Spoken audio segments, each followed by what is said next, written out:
Hello दोस्तों, कैसे हैं आप सभी। होप आप सभी अच्छे होंगे। तो दोस्तों, जैसा कि आपको पता है, हम बात कर रहे हैं बाबा साहब की बुक भारत में जाति प्रथा एवं जाति प्रथा उन्मूलन के ऊपर, जिसके कुछ हिस्सों को मैं कवर कर चुकी हूँ। और आज हम भाग 2 के आगे के हिस्सों के बारे में बात करेंगे और जानेंगे बाबा साहब अपनी बुक में उस समय हुई घटनाओं को किस तरीके से बताते हैं और उस समय जो चीज़ें प्रचलित थीं वो क्या क्या थीं। तो चलिए दोस्तों, शुरू करते हैं। बाबा साहब इसमें आगे बताते हैं कि हिंदू अक्सर ये शिकायत करते हैं कि असामाजिक तत्व या कोई असामाजिक दल उनके समाज में असामाजिक बुराइयों का कारण है, लेकिन वे अपनी सुविधा अनुसार यह भूल जाते हैं कि असामाजिक भावना उनकी ही जाति प्रथा का एक सबसे घिनौना पक्ष है। ऐसे बहुत से हिंदुओं के साहित्य हैं जिसमें एक जाति को सर्वोच्च और दूसरे को निंदा का पात्र बताया गया है। इस तरह की असामाजिक भावना केवल जाति तक ही सीमित नहीं है, इसकी जड़ें इतनी गहरी हैं कि यह उपजातियों के आपसी संबंधों को भी खराब करती हैं। बाबा साहब अपने प्रांत के बारे में बताते हुए कहते हैं कि ब्राह्मणों की ही अनेक उपजातियां हैं, जैसे गोलक, देवरुक, कराड़, पालच और चित्पावन ब्राह्मण। इनमें आपस में ही असामाजिकता की भावना प्रबल है और उग्र है। जितनी ब्राह्मणों और गैर ब्राह्मण जातियों के बीच में जब कोई भी समुदाय स्वार्थवश असामाजिक होकर अन्य समुदायों से बात करना तथा संपर्क करना बंद कर देता है, मतलब अपने स्वार्थ की रक्षा के लिए ही विभिन्न जातियों को एक दूसरे से अलग होना पड़ता है। और ब्राह्मणों का लक्ष्य यह है कि गैर ब्राह्मणों के विरुद्ध अपने स्वार्थ की रक्षा करो। दोस्तों, इसे मैं और स्पष्ट करती हूँ।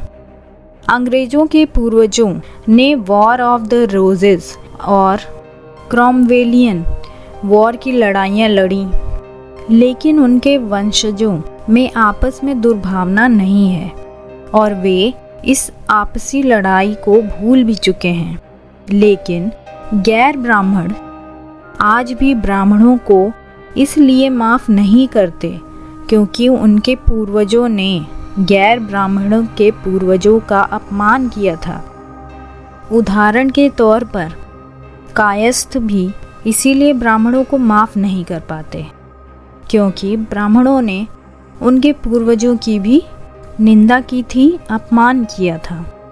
अब यहाँ अंग्रेजों और भारतीयों में आखिर इतना अंतर क्यों है? साफ है कि ये जाति प्रथा के कारण ही है और जातिगत चेतना की वजह से ही आपस के अतीत के विरोधों को भुलाया नहीं जा सकता। इसीलिए जातियों में एकता नहीं हो पाती। भारत में मूल जनजातियाँ जो लगभग 1,30,00,000 की जनसंख्या है, आज हम गर्व करते हैं। हम प्राचीनतम सभ्यताओं में से एक हैं, लेकिन ये जनसंख्याएं आज भी अपने पुरानी असभ्य स्थिति में हैं और कुछ जातियां तो ऐसे काम धंधों में लगी हैं जो उन्हें अपराधी की श्रेणी में लाकर खड़ा करती हैं।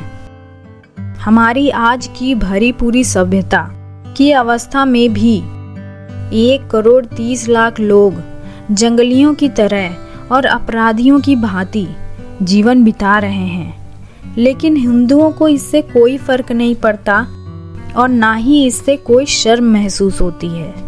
आखिर इन्हें सभ्य बनाने और सम्मानजनक जीवन बिताने पर कार्य क्यों नहीं किया जाता? क्यों उन्हें चिकित्सकीय सहायता और अच्छे नागरिक बनाने पर कार्य नहीं किया जाता? दोस्तों, ऐसा करने के लिए उन्हें अपना बनाने के लिए उनके बीच रहना होगा और बंधुत्व की भावना उत्पन्न करने की कोशिश करनी होगी। और हिंदुओं के लिए तो जात पात बनाए रखना यही सर्वोपरि है।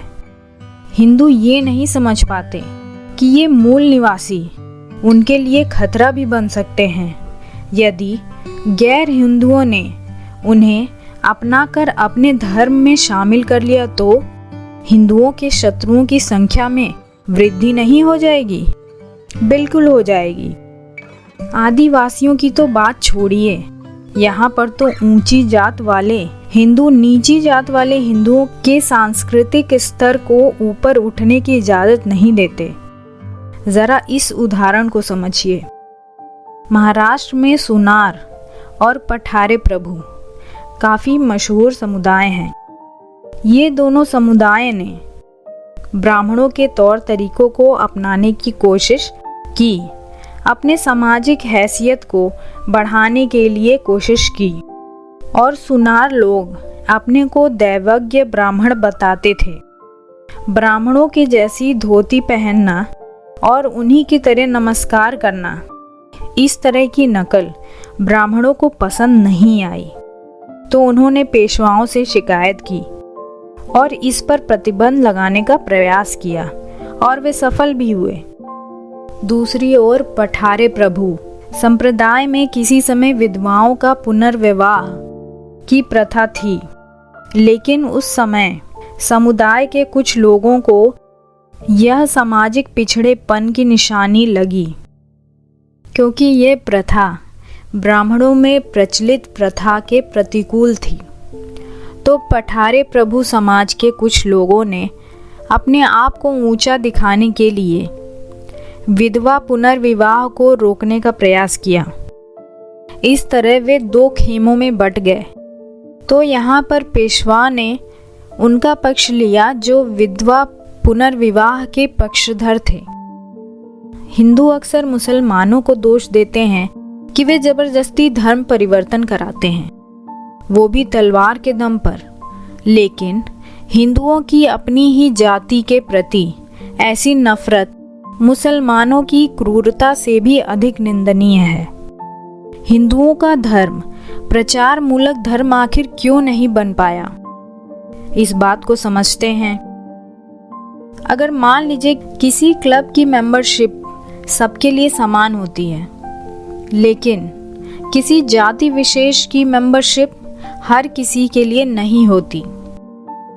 जाति के नियम तो ये कहते हैं कि जाति में उत्पन्न व्यक्ति ही उस जाति का मेंबर बनेगा। जातियां स्वशासित होती हैं और कोई इन्हें विवश नहीं कर सकता किसी भी कार्य को करने के लिए। हिंदू समाज अनेक जातियों का समूह है और हर एक जाति एक बंद निगमित संस्था की तरह है, जिसमें आने जाने के रास्तों पर परहेज है। धर्म परिवर्तित व्यक्ति का कोई स्थान नहीं। इस धर्म के लोग ये समझते हैं कि इससे धर्म की शुद्धता बनाई रखी जा सकती है, जो कि एक बिल्कुल निरर्थक बात है। इस बात पर तो मैंने पहले भी चर्चा की है अपने पिछले वीडियो में, जिसमें मैंने बताया है कि ब्लड की मिक्सिंग तो काफ़ी सालों पहले हो चुकी है। अब ये लोग जो शुद्धिकरण की बात करते हैं वो पूरी तरीके से निरर्थक है। तो आगे जानते हैं ये क्या कह रहे हैं। हिंदू मुसलमानों को दोष देते हैं कि वे जबरदस्ती धर्म परिवर्तन करते हैं। यहाँ हिंदू धर्म बाकी दूसरे धर्मों के कंपैरिजन में, जैसे सिख और मुस्लिम धर्मों के कंपैरिजन में शक्तिहीन साबित हो रहा है, क्योंकि किसी एक मुसलमान को अगर कुछ हो जाए तो सारे इकट्ठा हो जाते हैं। वैसे ही सिखों के साथ भी है, लेकिन ऐसा हिंदुओं में नहीं है। वे तो विभिन्न जातियों में बटे हुए हैं। अभी इस पर मैं थोड़ी और बात आपको बताने जा रही हूँ कि इन सब परेशानियों से तंग आकर बहुत सारे लोगों ने हिंदू धर्म त्यागा और बहुत से लोग मुस्लिम और सिख बन गए। लेकिन जैसा भेदभाव वो हिंदू धर्म में रहते हुए झेल रहे थे, उन्हें नहीं पता था कि ये सारा भेदभाव उन्हें इन धर्मों में भी झेलना पड़ेगा। लेकिन आज वो स्थिति आ चुकी है जहाँ पर सिख धर्मों में भी और मुस्लिम धर्मों में भी ये जाति प्रथा देखने को मिल रही है। अब आगे बढ़ते हैं। हिंदुओं में एकता तो है नहीं, इसलिए कहा जा सकता है कि एक सिख 1.25 लाख आदमियों पर भी भारी है, और वैसा ही मुसलमानों के संदर्भ में भी सही है। जब तक जाति प्रथा है तब तक हिंदू समाज संगठित नहीं हो सकता, जिसकी वजह से हिंदू डरपोक और कमज़ोर बने रहेंगे। इस पर हिंदू कहते हैं कि हम बहुत सहनशील हैं। इस पर मॉरिस के शब्दों में उनमें ये दिखाई देता है, बड़े लोग छोटों को कुचलते हैं, ताकतवर कमज़ोरों को मारते हैं, क्रूर लोग निडर होकर विचरण करते हैं, दयालु लोग साहस न होने के कारण चुप हैं, और श्रीमान लोग लापरवाह हैं। उदासीनता किसी समाज के लिए सबसे घातक बीमारी है। बाबा साहब कहते हैं, हिंदुओं के उदासीन होने का कारण जाति प्रथा ही है, जो उन्हें किसी अच्छे कार्य के लिए कभी भी संगठित नहीं होने देता। अगर समुदाय में सहनशीलता की भावना होती तो न्यायोचित व्यवहार को मानते और नए विचारों को अपनाने में सहमत हो जाते।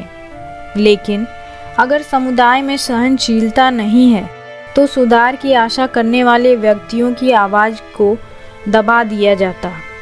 मतलब जो व्यक्ति सुधार की बात करे उसे समाज से निकालने का पूरा अधिकार जाति के पास होता था। जाति बहिष्कार अधिक कठोर है या मृत्युदंड, इसके लिए अब आप ही बताइए। इसलिए किसी हिंदू में इतना साहस नहीं पैदा हुआ कि वह अपनी जाति की सीमाएं लांघकर स्वतंत्र अभिव्यक्ति कर सके। इंसान एक सामाजिक प्राणी है और अपने सहयोगियों के बिना जीवन काफ़ी कठिन हो जाता है। अगर समाज से बहिष्कृत कर दिया जाए तो उनके सहयोगी भी उनसे सहमत नहीं होंगे और उनसे दूरी बनाने लगेंगे। ऐसे जघन्य अपराध के लिए भी कानून ने पूरा अधिकार जाति को दे रखा है। इसका असर ये रहा कि जाति प्रथा ने जन चेतना को नष्ट कर दिया है। हिंदुओं के लिए उनकी जाति से बढ़कर कुछ भी नहीं है। सही व्यक्ति अगर उनकी जात का नहीं है तो उन्हें उनसे कोई सहानुभूति नहीं है। हिंदू महान व्यक्तियों का अनुसरण करेगा तभी जब वो उनकी जात का होगा। जैसे ब्राह्मण नेता को ही मानेगा, कायस्थ नेता को मानेगा। मतलब गुण की सराहना तब तक जब तक वह व्यक्ति आपकी जाति का है, वरना नहीं।